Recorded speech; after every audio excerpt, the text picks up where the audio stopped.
Welcome to Social Post. This is Lalitendra Nath, founder of Golden Ratio Profile. Golden ratio profile intraday సిరీస్లో ప్రతి ఒక్క వీడియోని miss కాకుండా చూడండి. ఏ వీడియోని స్కిప్ చేయొద్దు. ఏ ఒక్క వీడియో మిస్ అయినా సరే మీకు కాన్సెప్ట్స్ అనేవి సరిగ్గా అర్థం కావు. కాబట్టి ఏ వీడియోని మిస్ అవ్వద్దు, ఏ వీడియోని స్కిప్ చేయకుండా ఫస్ట్ నుంచి లాస్ట్ వరకు చూడండి. Let's dive into the golden ratio profile intraday series. ఈ వీడియోలో చెప్పబోయే టాపిక్ చాలా పవర్ఫుల్. అందుకే ఈ వీడియోని 1కి 10 సార్లు చూసి బాగా ప్రాక్టీస్ చేశాకే ఇంప్లిమెంట్ చేయాలి. ఇప్పటి వరకు మనం ఒక డేకి ప్రైస్ యాక్షన్ రేంజ్ బ్రేక్అవుట్ని ఎలా అప్లై చేయాలి, చేశాక దాన్ని ఎలా యూస్ చేయాలి అనేది చూసాము. ఇప్పుడు అదే రేంజ్ బ్రేక్అవుట్ని ట్రేడ్ తీసుకునే ముందు ప్రతిసారి దాన్ని ఎలా అప్లై చేయాలి, దాన్ని ఎలా యూస్ చేసుకోవాలో చూద్దాము. ఒక డేకి రేంజ్ బ్రేక్అవుట్ అనేది మనం అప్లై చేసేటప్పుడు మనం మెయిన్గా చూసుకునేది ఆ డేలో మొదటగా ఎదురుపడ్డ ఒక పాజిటివ్ ప్యాటర్న్, ఒక నెగిటివ్ ప్యాటర్న్, లేదా ఒక నెగిటివ్ ప్యాటర్న్, ఒక పాజిటివ్ ప్యాటర్న్. ఫర్ ఎగ్జాంపుల్ ఇది మనకి ఒక నెగిటివ్ ప్యాటర్న్, ఇది మనకి ఒక పాజిటివ్ ప్యాటర్న్. ఈ రెండింటి మధ్యలో మనకి గ్రీన్ అండ్ రెడ్ క్యాండిల్స్ ఉండొచ్చు, లేదా కంటిన్యూషన్ ఆఫ్ ప్యాటర్న్ క్యాండిల్స్ ఉండొచ్చు, కానీ మధ్యలో వేరే ప్యాటర్న్స్ అనేవి ఉండకూడదు. ఇక్కడ మనకి ముందుగా చాలా ప్యాటర్న్స్ ఉన్నాయి, కానీ ఈ పాజిటివ్ ప్యాటర్న్ కన్నా ముందు ఉన్న నెగిటివ్ ప్యాటర్న్ ఇదే కాబట్టి ఈ రెండింటిని మనం ఐడెంటిఫై చేసుకుంటాం. కాబట్టి మనకి డేలో ఎదురుపడ్డ మొట్టమొదటి నెగిటివ్ ప్యాటర్న్ ఇది, మొట్టమొదటి పాజిటివ్ ప్యాటర్న్ ఇది. ఎప్పుడైతే ఇలా మనకి ఒక 2 ప్యాటర్న్స్ ఎదురుపడతాయో పాజిటివ్ ప్యాటర్న్ యొక్క లోకి ఒక లైన్ అనేది డ్రా చేసుకుంటాము, అలానే నెగిటివ్ ప్యాటర్న్ యొక్క హైకి ఒక లైన్ అనేది డ్రా చేసుకుంటాం. ఈ విధంగా మనం ఒక డేకి రేంజ్ బ్రేక్అవుట్ని ఐడెంటిఫై చేసుకుంటాం. అయితే ఇప్పుడు మనం ఈ రేంజ్ బ్రేక్అవుట్ని గోల్డెన్ రేషియో ప్రొఫైల్ అవర్లీ అనాలిసిస్లో ఏ విధంగా అప్లై చేయాలి, దాన్ని ఎలా వాడాలి అని చూద్దాము. మనకి అవర్లీ అనాలిసిస్లో ఒక్కొక్క సిపిఆర్ అనేది ఒక్కొక్క డేగా పరిగణించుకోవాలి. అంటే ప్రతి సిపిఆర్ లో ఎదురుపడ్డ మొట్టమొదటి పాజిటివ్ ప్యాటర్న్, మొట్టమొదటి నెగిటివ్ ప్యాటర్న్ ని ఐడెంటిఫై చేసుకోవాలి.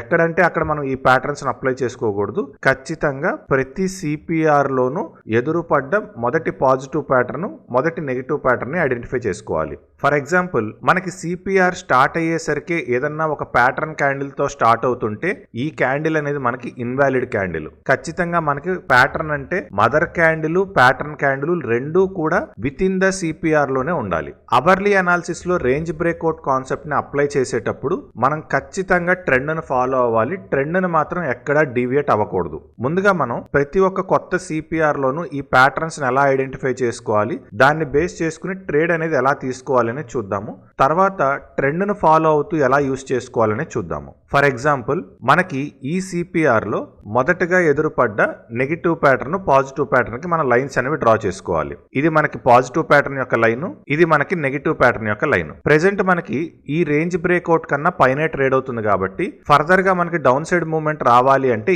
ఈ రేంజ్ బ్రేక్ అయిన తర్వాతే మళ్ళీ మనకి డౌన్ సైడ్ మూవ్మెంట్ వస్తుంది, కానీ ఫర్దర్ గా మనకి డౌన్ సైడ్ మూవ్మెంట్ అనేది రాదు. మనకి సెకండ్ సిపిఆర్ అనేది స్టార్ట్ అయింది. సెకండ్ సిపిఆర్ స్టార్ట్ అయిన తర్వాత మనకి ఇంకా ఎటువంటి ప్యాటర్న్స్ ఫామ్ అవ్వలేదు. కాబట్టి సెకండ్ సిపిఆర్ లో ప్యాటర్న్స్ అనేవి ఎదురుపడే వరకు కూడా మనం ప్రీవియస్ యొక్క రేంజ్ బ్రేక్అవుట్ ని బేస్ చేసుకుని కంటిన్యూ చేసుకోవాలి. ఇక్కడ మనకి ఈ రేంజ్ బ్రేక్అవుట్ కన్నా కిందకు వచ్చింది, ఈ రేంజ్ బ్రేక్అవుట్ నుంచి మళ్ళీ పైకి అనేది వెళ్ళింది. ఎప్పుడైతే ఈ రేంజ్ బ్రేక్అవుట్ నుంచి పైకి వెళ్తుందో ఇక్కడ మనకి ఒక 2 ప్యాటర్న్స్ అనేవి ఏర్పడ్డాయి. కాబట్టి ఇప్పుడు మనం ఓల్డ్ ప్యాటర్న్ లో ఉన్న లైన్స్ ని డిలీట్ చేసి కొత్త లైన్స్ అనేవి డ్రా చేసుకోవాలి. ఇది మనకి పాజిటివ్ ప్యాటర్న్ కి లైన్, ఇది మనకి నెగిటివ్ ప్యాటర్న్ కి లైన్. సో ఇప్పుడు మనం పాజిటివ్ ప్యాటర్న్ కి నెగిటివ్ ప్యాటర్న్ కి రేంజ్ బ్రేక్అవుట్ అనేది ఐడెంటిఫై చేసాం. కరెక్ట్ గా మనం ఎక్కడైతే రేంజ్ బ్రేక్అవుట్ అనేది ఐడెంటిఫై చేసామో అక్కడే మనకి ఒక ఎఫ్విజీ కూడా ఫామ్ అయింది. అంటే ఇది మనకి చాలా స్ట్రైట్ ఫార్వర్డ్ ఇండికేషన్ ఏంటి అంటే మార్కెట్ ఇక్కడ నుంచి ఖచ్చితంగా రివర్స్ అవ్వబోతుంది అనేది. ఎలాగూ మనం ఖచ్చితంగా ట్రెండ్ ను అప్లై చేస్తాం కాబట్టి ట్రెండ్ ద్వారానే ఫస్ట్ మనం వీటిని ఐడెంటిఫై చేసుకోవాలి. సో ఇక్కడ మనకి రేంజ్ బ్రేక్అవుట్ ఉంది, ఎఫ్విజీ ఉంది, మన స్కాల్పర్ ట్రెండ్ కూడా పాజిటివ్ కి టర్న్ అయింది. అయితే ఇక్కడ ట్రేడ్ ఎంటర్ అయ్యేటప్పుడు ఖచ్చితంగా ప్రైస్ అనేది రేంజ్ బ్రేక్అవుట్ వరకు రీట్రేస్మెంట్ వస్తుంది. రేంజ్ బ్రేక్అవుట్ దగ్గరకి అందుబాటులో ప్రైస్ ఉన్నప్పుడు మాత్రమే రిస్క్ చేయాలి, కానీ రేంజ్ బ్రేక్అవుట్ నుంచి దూరంగా గాల్లో ఉన్నప్పుడు మాత్రం ట్రేడ్స్ అనేది ఎంటర్ అవ్వకూడదు. ఖచ్చితంగా రీట్రేస్మెంట్ వస్తుంది. ఆ రీట్రేస్మెంట్ లోనే మనం ఎంట్రీస్ అనేవి తీసుకోవాలి. అయితే ఇక్కడ మనకి ఈ రేంజ్ బ్రేక్అవుట్ నుంచి పైకి వెళ్ళాలి అంటే ఇది మనకి సపోర్ట్ కన్నా కిందనుంది, ప్లస్ సిపిఆర్ కన్నా కూడా కిందనుంది. మనకి మార్కెట్ ఇక్కడ నుంచి రివర్స్ అవుతుంది అనే ఇండికేషన్ అయితే ఉంది, కానీ మనకి మార్కెట్ లో ఒక అగ్రెసివ్ మూవ్మెంట్ రావాలి అంటే మనకి దానికి తగ్గట్టుగా సిపిఆర్ కూడా సపోర్ట్ చేయాలి. అందుకే మనకి నెక్స్ట్ సిపిఆర్ సపోర్ట్ చేసే వరకు కూడా మార్కెట్ అనేది అక్కడే మనకి సైడ్ వేస్ లో వెళ్తుంది. ఎప్పుడైతే నెక్స్ట్ సిపిఆర్ కి పైన గేమ్ స్టార్ట్ అవుతుందో అక్కడి నుంచి మార్కెట్ మనకి ఒకేసారి మూవ్మెంట్ అనేది వస్తుంది. కాబట్టి ఇక్కడ మనకి ఈ సిపిఆర్ లో మార్కెట్ అనేది స్ట్రైట్ ఫార్వర్డ్ గా వెళ్ళిపోయింది. ఇక్కడ ఈ సిపిఆర్ లో మనకి రెండు రకాల ప్యాటర్న్స్ అనేవి ఇనీషియల్ గా ఎక్కడా జనరేట్ అవ్వలేదు. కాసేపటి తర్వాత మనకి రెండో ప్యాటర్న్ అనేది జనరేట్ అయింది. ఇప్పుడు మనం ఈ ఓల్డ్ ప్యాటర్న్ యొక్క లైన్స్ అనేవి డిలీట్ చేసి కొత్త ప్యాటర్న్స్ కి లైన్స్ అనేవి డ్రా చేసుకోవాలి. ఇది మనకి పాజిటివ్ ప్యాటర్న్ యొక్క లైన్, ఇది మనకి నెగిటివ్ ప్యాటర్న్ యొక్క లైన్. ఒక ప్యాటర్న్ కి ఇంకో ప్యాటర్న్ కి మధ్యలో ప్యాటర్న్ క్యాండిల్స్ ఉండొచ్చు, రెడ్ క్యాండిల్స్ ఉండొచ్చు, గ్రీన్ క్యాండిల్స్ ఉండొచ్చు. ఇంకో ప్యాటర్న్ అనేది ఉండకూడదు. ఇక్కడ ఈ పాజిటివ్ ప్యాటర్న్ కి ఈ నెగిటివ్ ప్యాటర్న్ కి మధ్యలో వేరే ప్యాటర్న్స్ ఏమీ లేవు. సో ఇప్పుడు ఇక్కడ మనకి రేంజ్ అనేది ఐడెంటిఫై అయింది. ఈ రేంజ్ ఐడెంటిఫై అయిన తర్వాత కొద్దిసేపటికి మనకి బ్రేక్అవుట్ ఐడెంటిఫైర్ అనేది ఈ రేంజ్ లోపల నుంచి బయటకు వెళ్ళింది. ఇక్కడ మనకి మార్కెట్ సిపిఆర్ కన్నా పైన ఉంది. మనం జనరల్ గా సిపిఆర్ ని స్టాప్ లాస్ పెట్టుకుని ట్రేడ్స్ తీసుకోవడం అనేది చూసాం ఇప్పటి వరకు. అయితే ఇక్కడ మనకి సిపిఆర్ వరకు వస్తుందా, ఈ సిపిఆర్ ని స్టాప్ లాస్ పెట్టాలంటే నాకు రిస్క్ ఎక్కువైపోతుంది, మరి నేను ఇక్కడ సిపిఆర్ వరకు వెయిట్ చేయాలా వద్దా, నేను ట్రేడ్ స్ట్రైట్ అవే ఎలా ఎంటర్ అవ్వాలి అంటే ఇప్పుడు మనం ఈ రేంజ్ బ్రేక్అవుట్ ని స్టాప్ లాస్ గా పెట్టుకుని డైరెక్ట్ గా మనకి ట్రేడ్ అనేది ఎంటర్ అవ్వచ్చు. ఇక్కడ మనకి మార్కెట్ అనేది అబౌవ్ 45 డిగ్రీస్ లో ఎక్స్ట్రీమ్ స్ట్రాంగ్ లో ట్రేడ్ అవుతూ ఉంది. ఎక్స్ట్రీమ్ స్ట్రాంగ్ లో ఉన్న మార్కెట్ లో మనకి ఇక్కడ కొత్తగా సిపిఆర్ అనేది జనరేట్ అయింది. ఇక్కడ రెసిస్టెన్స్ అనేది ఉంది. ఇక్కడ మార్కెట్ అనేది మనకి కొంచెం కన్సాలిడేషన్ అయ్యే ఛాన్స్ ఉంది, లేదా డౌన్ సైడ్ వచ్చే ఛాన్స్ ఉంది అని మనకు అనిపించింది అనుకోండి. అప్పుడు మనం ఏం చేయాలంటే ముందుగా మనం రేంజ్ బ్రేక్అవుట్ ని ఐడెంటిఫై చేసుకోవాలి. అయితే ఇప్పుడు కొత్తగా ఉన్న సిపిఆర్ లో ఇప్పటికిప్పుడు మనకి ప్యాటర్న్స్ రావాలి అంటే రావచ్చు, రాకపోవచ్చు. అందుకే మనం ప్రీవియస్ సిపిఆర్ లో ఉన్న రేంజ్ బ్రేక్అవుట్ ని కూడా వాడుకోవచ్చు. కాబట్టి ఇప్పుడు ఇక్కడ నేను ప్రీవియస్ సిపిఆర్ లో ఉన్న రేంజ్ బ్రేక్అవుట్ ని ఐడెంటిఫై చేసుకుంటున్నాను. ఈ సిపిఆర్ లో ఇది నాకు మొదటగా వచ్చిన నెగిటివ్ ప్యాటర్న్ కి లైన్, దానికన్నా ముందుగా ఉన్న పాజిటివ్ ప్యాటర్న్ యొక్క లైన్. ఇప్పుడు నేను ఇక్కడ రేంజ్ అనేది ఐడెంటిఫై చేసుకున్నాను. ప్రస్తుతానికి మార్కెట్ అనేది నాకు ఈ రేంజ్ కన్నా పైనే బ్రేక్అవుట్ ఐడెంటిఫైర్ అనేది ఉంది. ఎప్పుడైతే నాకు క్యాండిల్ ఇలా లోపల క్లోజ్ అయ్యి మార్కెట్ డౌన్ సైడ్ వస్తుంది అని ఫిక్స్ అవుతానో డైరెక్ట్ గా నేను ఈ రేంజ్ బ్రేక్అవుట్ యొక్క లైన్ నే స్టాప్ లాస్ గా పెట్టుకుని ఇక్కడ నేను దీని ఆపోజిట్ ఆప్షన్ అనే దాన్ని బై చేసుకోవచ్చు. అయితే మనం గుర్తు పెట్టుకోవాల్సిన పాయింట్ ఏంటంటే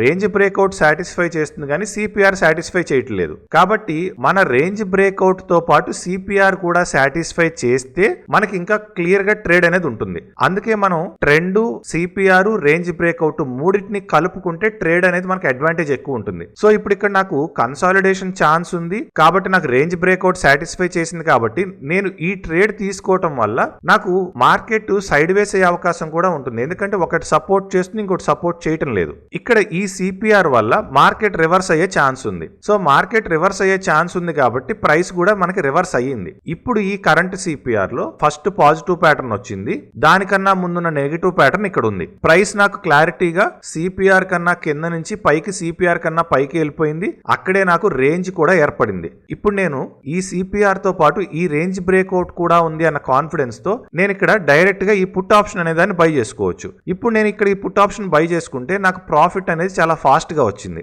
ఇందాకటి ట్రేడ్ లో మనకి ఇది కన్సాలిడేషన్ మూమెంట్. కన్సాలిడేషన్ మూమెంట్స్ లో కూడా మనకు అవకాశం ఉంటుంది, కానీ ప్రాఫిట్ అనేది ఫాస్ట్ గా రావచ్చు, రాకపోవచ్చు, స్టాప్ లాస్ కూడా హిట్ అవ్వచ్చు. కానీ ఎప్పుడైతే మనకి సిపిఆర్ కి అనుగుణంగా, ట్రెండ్ కి అనుగుణంగా రేంజ్ బ్రేక్అవుట్లు ఉంటాయో అప్పుడు దాన్ని మనం ఇంకా బాగా వాడుకోవచ్చు. ఇక్కడ మనకి నెక్స్ట్ హాఫ్ అన్ అవర్ లో సిపిఆర్ స్టార్టింగ్ లోనే మనకి రెండు ప్యాటర్న్స్ వచ్చేసాయి. సో ఇది మనకి నెగిటివ్ ప్యాటర్న్, ఇది దాని ముందు ఉన్న పాజిటివ్ ప్యాటర్న్. సో మనకి ఇక్కడ రేంజ్ అనేది డిసైడ్ అయిపోయింది. ఈ రేంజ్ అనేది డిసైడ్ అయిపోయిన తర్వాత ఇక్కడ మనకి ఇది క్లారిటీగా కిందకు వస్తుంది అని అర్థమైపోతుంది. ఎప్పుడైతే ఇది కిందకు వస్తుంది అని మనం అర్థం చేసుకున్నామో ఇప్పుడు ఇక్కడ మనం ట్రేడ్ అనేది ఎంటర్ అవ్వడానికి స్కోప్ ఉంది. ఎందుకు స్కోప్ ఉంది అంటే ఇక్కడ ప్రైస్ అనేది మనకి ఎందుకు రివర్స్ అవుతుంది, ఇక్కడ ఒక రెసిస్టెన్స్ ఉంది కాబట్టి, రెసిస్టెన్స్ తో పాటు నాకు రేంజ్ బ్రేక్అవుట్ కూడా ఉంది కాబట్టి ఈ రెండింటిని బేస్ చేసుకుని నేను ట్రేడ్ అనేది ఎంటర్ అవ్వచ్చు. మనం ఇందాక ఇక్కడ ట్రేడ్ ఎంటర్ అవ్వాలి అనుకుంటే ఇక్కడ ఇంత పెద్ద క్యాండిల్ వస్తుందని మనం లైవ్ మార్కెట్ లో అయితే ఎక్స్పెక్ట్ చేయలేం. కాబట్టి ఇక్కడ ట్రేడ్ ఎంటర్ అయినా మనం ఇక్కడ ప్రాఫిట్ బుక్ చేసుకోవాలి అంటే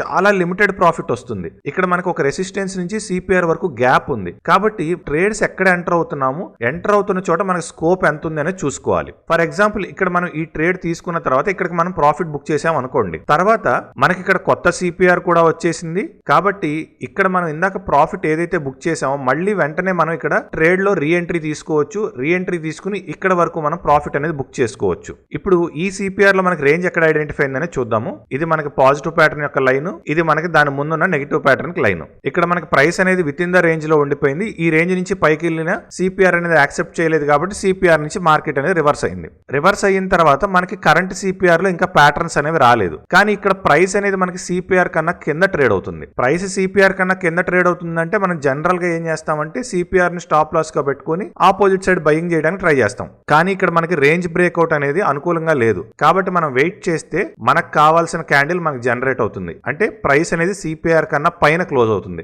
ఎప్పుడైతే ప్రైస్ రివర్స్ అవుతుందో అక్కడి నుంచి మనం పర్ఫెక్ట్ గా బై అనేది చేసుకోవచ్చు. ఈ విధంగా మనం ప్రతి హాఫ్ అన్ అవర్ కి రేంజ్ బ్రేక్అవుట్ అనే దాన్ని ఐడెంటిఫై చేసుకుంటూ మనం ట్రేడ్స్ అనేవి ఎంటర్ అవ్వచ్చు. ఇక్కడ చాలా ఇంపార్టెంట్ పాయింట్ ఏంటంటే ఈ రేంజ్ బ్రేక్అవుట్ అనేది ప్రతి హాఫ్ అన్ అవర్ కి మనం యూజ్ చేయటం వల్ల మనం ట్రేడ్స్ అనేవి చాలా వరకు తగ్గించేసుకోవచ్చు. ఎందుకంటే మనకు ఒక range breakout plus CPR support చేస్తే వచ్చే ప్రాఫిట్ అనేది చాలా ఎక్కువ ఉంటుంది. మొదటిసారిగా ఈ రేంజ్ బ్రేక్అవుట్ వీడియోని చూసేవారు ముందుగా ఛానల్ ప్లేలిస్ట్ లో price action range breakout playlist లో ఉన్న వీడియోస్ ని చూడండి. ఫర్ ఎగ్జాంపుల్ ఇక్కడ మనం ఈ రేంజ్ బ్రేక్అవుట్ సిపిఆర్ ని బేస్ చేసుకుని మనం ఇక్కడ ట్రేడ్ ఎంటర్ అయ్యాం అనుకోండి. మళ్ళీ తిరిగి క్యాండిల్ ఈ రేంజ్ బ్రేక్అవుట్ లోపలకో లేదా సిపిఆర్ లోపలకో రిజెక్షన్ అయ్యే వరకు మనం హ్యాపీగా కూర్చోవచ్చు. మనం ప్రతి హాఫ్ అన్ అవర్ లోను ట్రేడ్ ఎంటర్ అవడానికి ట్రై చేయకుండా రేంజ్ ఎక్కడ వస్తుంది అనేది ఐడెంటిఫై చేసుకోవడానికి ట్రై చేస్తాం. ఎప్పుడైతే మనం దృష్టి రేంజ్ మీద పెడతామో రేంజ్ సిపిఆర్ కలిసి మనకి ఎక్కడైతే ట్రేడ్ ఇస్తుందో అక్కడ మాత్రమే ఎంట్రీ ఇస్తే మనకి ఒక డేకి సరిపడా ప్రాఫిట్ అనేది వస్తుంది. అలా మనకి మార్కెట్ 2 టైమ్స్ ఇస్తే 2 టైమ్స్, 3 టైమ్స్ ఇస్తే 3 టైమ్స్